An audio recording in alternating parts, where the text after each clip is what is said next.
Ini marah-marah mulu nih dia nih ini. Jadi Itu nggak bisa tuh. mokom nih, supir mokom bang. Aneh. Jadi masa supir mokom berpengaruh tuh supir mokom. Karena kalau harus mengedukasi anak-anak muda, harus banyak anak-anak muda yang kayak kita gini, Wih. yang ngerti politik. Bener sih itu. Iya lah. Dan yang belum bergabung di partai politik, Call him. ya kan? Call him Gaya Rakarta Sasmita. Halo Genmuts, balik lagi bersama Ruang Gerak Indonesia di edisi podcast Voice of Minority. Sebenarnya Voice of Minority konsepnya untuk melawan, anak muda ngelawan muda. Maksudnya untuk berseberangan dengan golongan yang penyimbang lah. Golongan yang sempat viral silent majority ya. Betul. Jadi emang Voice of Minority ini adalah gambaran atau representasi dari anak muda yang emang mau bersuara soal politik demi adanya perubahan sosial. Asik. Cocok. berat ya. Cocok. Nah sekarang kita kedatangan Bang Gayandra Kartasasmita. Beliau anak muda yang umurnya nggak beda jauh sama kita, benar-benar masih muda banget, yang emang udah aktif dan udah terjun langsung ke kegiatan-kegiatan politik, organisasi politik, terus juga kegiatan-kegiatan politik praktis. Selamat datang Bang Gaye. Halo. Thank you udah diundang. Terima kasih Bang Gaye udah mau datang. Terima kasih kopinya juga tadi. Bang Gaye boleh dikenal dikit dong ke ke viewers kita. Oke. Bang Gaye ini backgroundnya apa, mungkin nama lengkapnya dan lain sebagainya. Oke teman-teman semua, salam kenal. Gua Gayandra Kartasasmita, bisa dipanggil Gaya. Gua aktif di politik. Sekarang itu di Golkar, khususnya di AMPI. Wih. Sekarang jadi ketua bidang perindustrian di DPP AMPI. Mantap, mantap. Sebenarnya fun fact juga Bang Gaye adalah inisiator dari Ubah Bareng ya Bang? Iya, salah satu inisiatornya dari Ubah Bareng yang emang waktu itu viral banget karena membawa gaya baru di kampanye politik, yaitu Desak Anies ya Bang. Yes, dan emang Bang Gaye juga sempat jadi jubirnya Pak Anies ya Bang. Pak Amin ya. Anies Mohaimin. Pak Anies Mohaimin ya. Jadi emang kalau secara track record Bang Gaye udah jauh berpengalaman lah di Wah, enggak lagi. Masih belajar. Boleh diceritain nggak sih Bang, maksudnya dulu tuh pertama kali nyemplung ke politik, dorongannya apa sih yang abang, yang jadi dorongan buat abang gitu? Oke, jadi pertama-tama tuh emang dari kecil gue nih selalu suka sama yang namanya kerja-kerja sosial.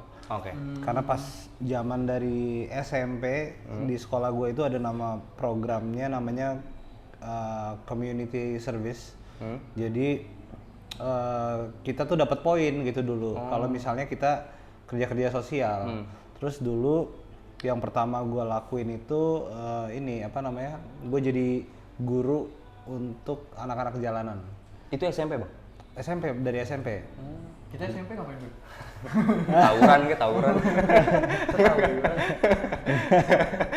Boleh lanjut Bang, Siap. Jangan dicontoh tuh. Jawabannya juga unexpected.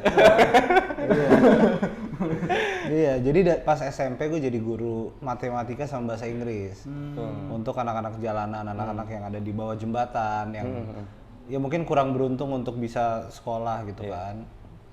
Terus mulai masuk ke SMA suka kayak tau kan live in gitu ke desa-desa. Kayak model-model KKN lah ya. Kayak KKN gitu. Nah, pengabdian masyarakat gitu ya. Pengabdian masyarakat. Jadi memang sangat familiar dengan dunia sosial gitu. Dan pada akhirnya gue bikin dulu ada gerakan-gerakan kecil lah untuk bisa membantu orang-orang yang kurang beruntung. Cuma di sana gue sadar bahwa untuk kita bisa membantu banyak banget orang-orang yang kurang beruntung, artinya kita harus punya uang yang banyak banget loh. Gitu kan? Benar. Nggak usah jauh-jauh deh, misalnya kita kondangan, kita mau ngasih makan banyak orang aja udah engap kan. Iya, benar. Itu kan apalagi kita mau ngasih makan banyak orang-orang. Nah, di situ gue sadar bahwa politik itu adalah sarana yang paling efektif dan efisien untuk uang pribadi untuk kita bisa membantu banyak orang. Contohnya gini aja analoginya deh ya kan. Sekarang ada program makan siang gratis kan, makan bergizi gratis kan. Iya. Nah, itu anak-anak sekolahan bisa makan siang semua. Iya. Se-Indonesia gitu kan. Tapi bayangin nggak kalau kita melakukan itu pakai duit pribadi. Iya. Baru sekali kasih makan aja udah Sehari aja kayak udah habis tuh. udah habis. Ya kan? Jadi akhirnya gue memutuskan untuk terjun ke politik gitu, ke Partai Golkar. Gitu. Cuma memang setelah beberapa saat itu aktif di Partai Golkar, pas awal-awal kuliah gitu ya, gue nggak aktif lagi di Golkar. Terus gue membuat ada perkumpulan anak-anak muda lah, itu sebelum Pilpres nih ya. Iya.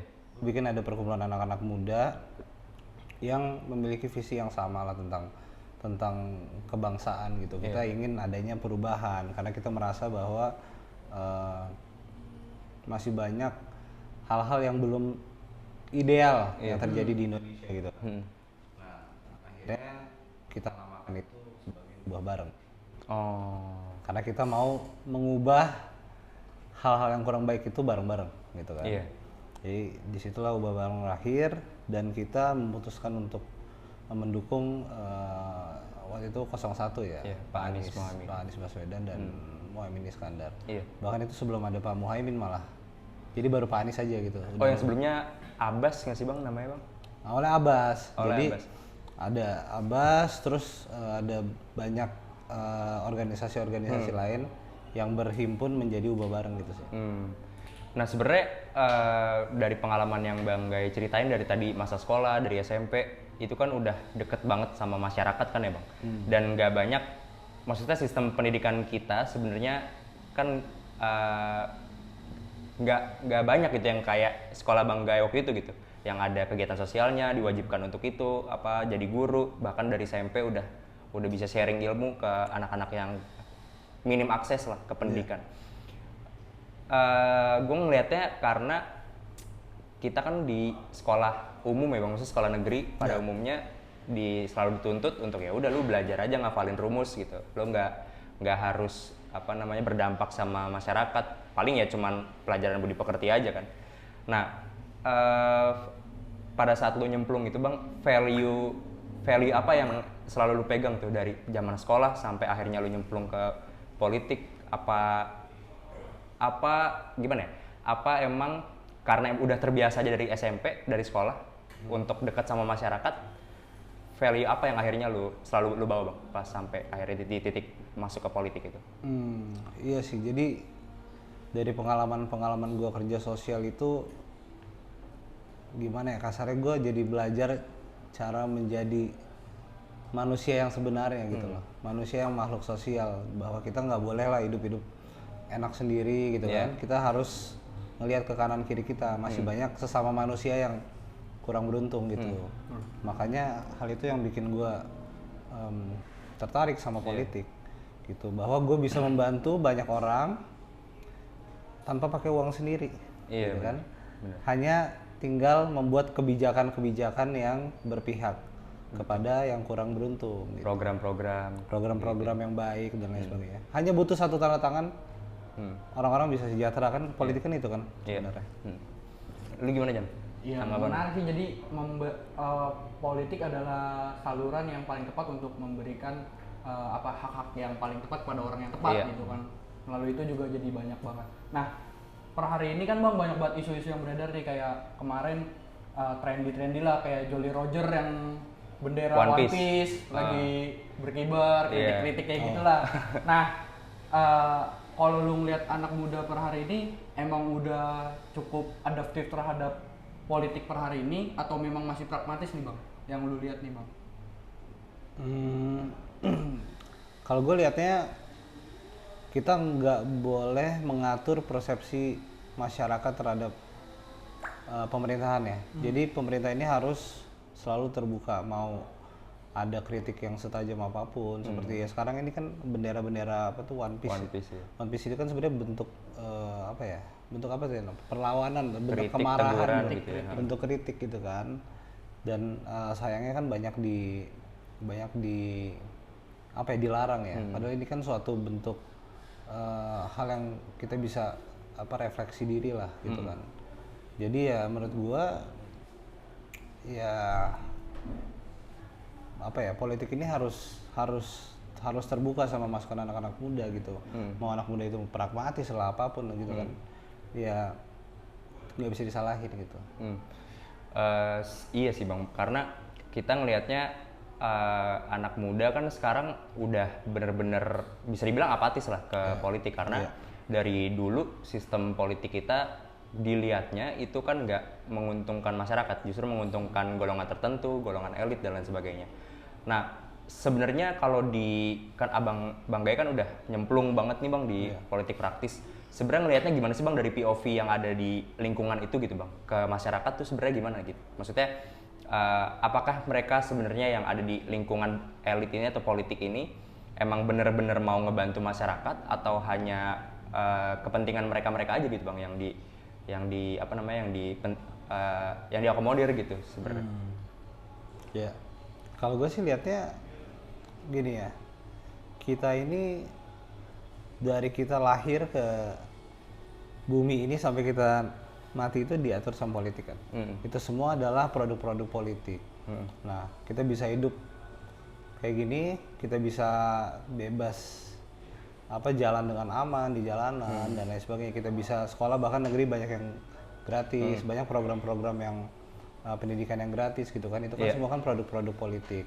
Jadi ya memang belum sempurna pasti belum sempurna, tapi kita juga nggak bisa ngelihatnya politik ini tidak berpihak kepada masyarakat gitu, hanya berpihak ke golongan tertentu gitu kan. Dan menjadi tugas kita gitu sebagai anak-anak muda, kalau memang kita melihat masih banyak yang belum sesuai, belum baik, belum benar gitu kan, makanya harus terjun ke dalam politik biar apa yang kalian mau gitu kan, apa yang kalian lihat di sekitar kalian bisa kalian salurkan gitu loh, bantuan-bantuannya di dalam politik. Itu sih yang gue lihat. Nah, ini nyambung juga sama judul podcast kita sekarang Bang. Judulnya, ini telat juga nih gue nyampe dia, melek politik kewajiban generasi muda bukan sih gitu. Karena kita ngelihatnya tadi balik lagi dari latar belakang Bang Gaet dengan perjalanan politiknya, terus juga dengan kondisi anak muda sekarang yang apatis. Seberapa penting sih Bang anak muda tuh di dunia politik gitu, terkhusus di dunia politik praktis ya? Iya, penting banget gitu. Kita harus melek politik karena yang tadi gue sampaikan, dari kita lahir sampai kita mati, dari kita bangun pagi sampai kita tidur malam, semua hal yang kita jalankan itu ya produk-produk politik gitu kan.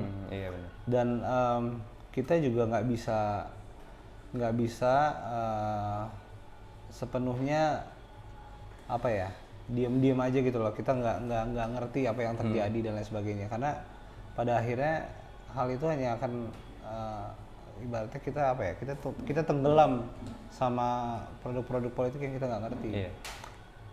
Iya aja gitu ya. Iya aja gitu kan. Manut-manut aja. Iya sih. Gitu. Itu yang emang kita ngeliat juga Bang dari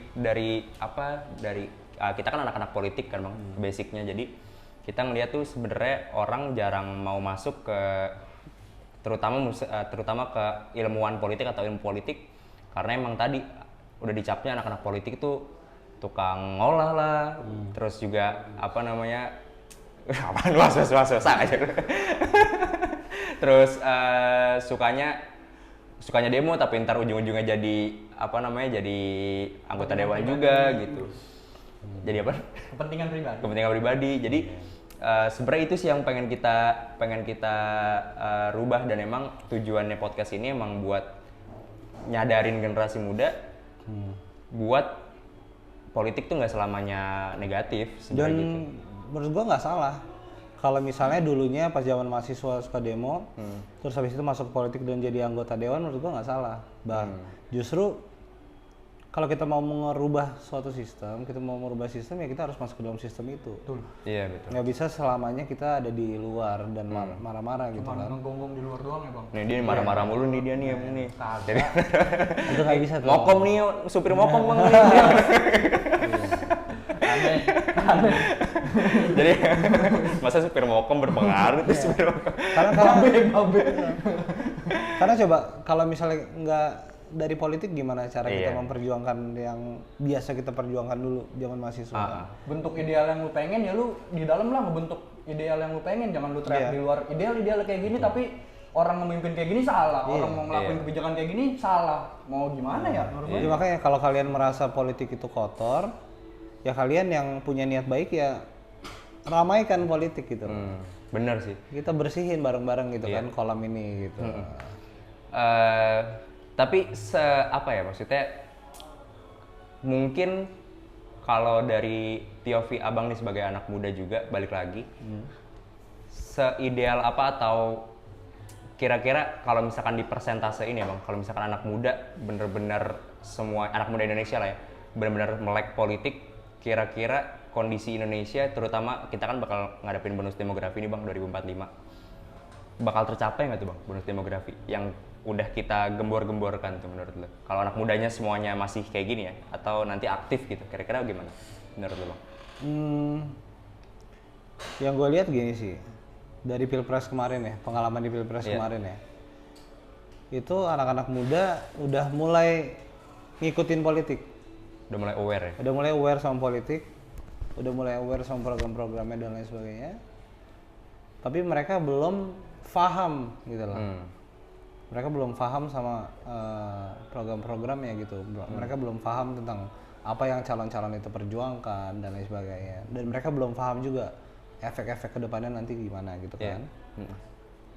Tapi yang kita harus lakukan ini, yang harus kalian lakukan nih, media politik ini ya mengedukasi gitu.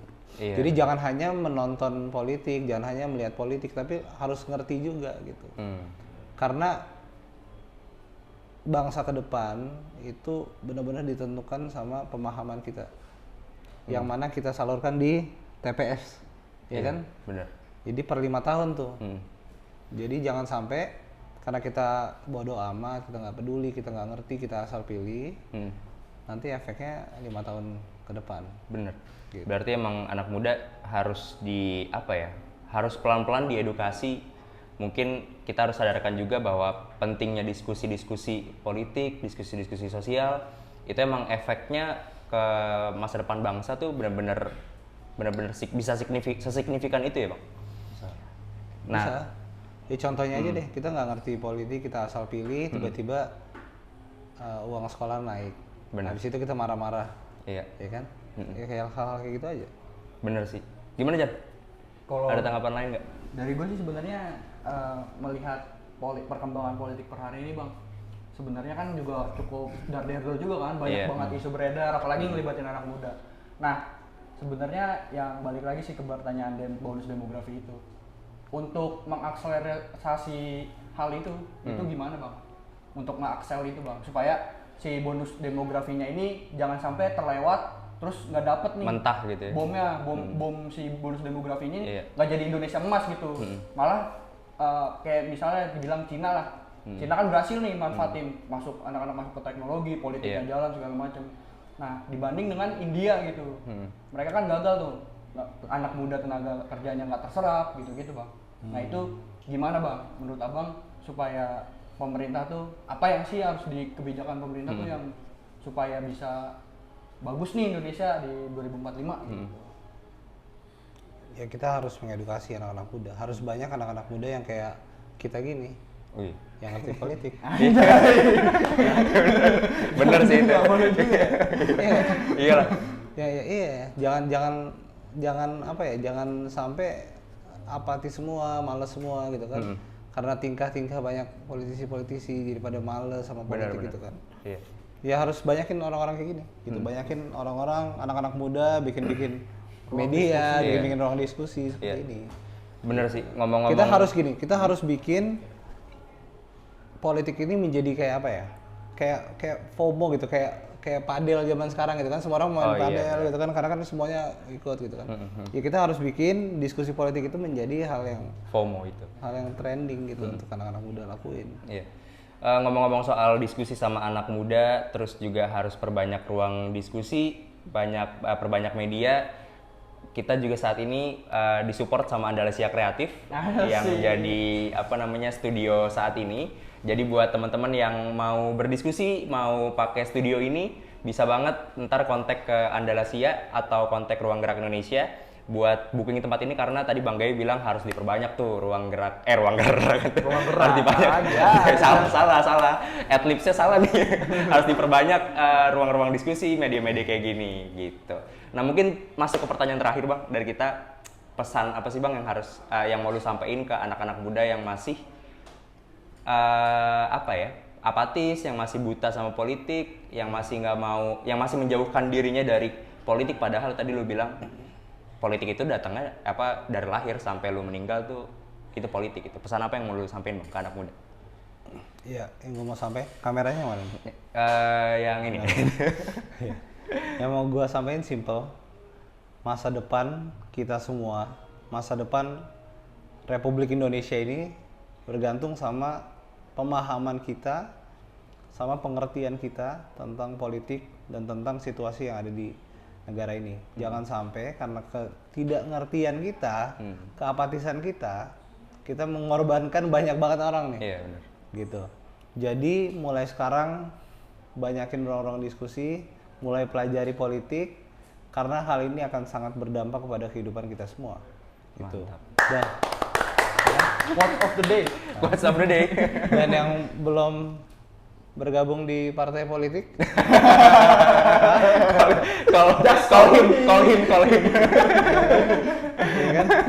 Call him Gayarra Kartasasmita. Tinggal telepon kita Diskusi. belajar bareng-bareng, kita diskusi bareng-bareng, kita pastikan bahwa politik ini berisi orang-orang baik, orang-orang yang punya visi yang baik, dan kalau kalian melihat politik ini kotor, ya makanya masuk gitu loh. Kita buang orang-orang yang kotor itu, gitu kan, kita tendang-tendangin. Gitu. Biar apa? Biar politik ini bersih dan masa depan kita semua, masa depan anak cucu cicit kita ke depan bagus. Gitu. Terima kasih Bang Gai, mungkin dari kita mau nyampein juga. Mohon maaf ya Bang, mungkin kita keterbatasan sarana prasarana, terus juga makasih banyak juga udah datang di podcast kita, mau jadi narasumber kita. Semoga nanti apa yang Bang Gai sampein bisa benar-benar dicerna lah sama anak muda lain, untuk anak muda lain itu mau atau melek soal politik. Lu ada tambahan nggak Jan? Cukup gua, intinya mah tetap jadi anak muda yang bisa terus bersuara lah. Betul, karena suara minority menentukan si silent majority itu. Voice of Minority bersama Bang Gae berakhir sampai di sini. Nanti tungguin atau nantikan episode-episode selanjutnya yang pastinya narasumbernya relevan dan juga kredibel dengan podcast kita dengan judul-judul kita selanjutnya. Terima kasih Genmoods sudah nonton video ini. Makasih juga Bang Gai sudah datang. Thank you. Sekali lagi makasih banyak Bang. See you Genmoods. Dadah.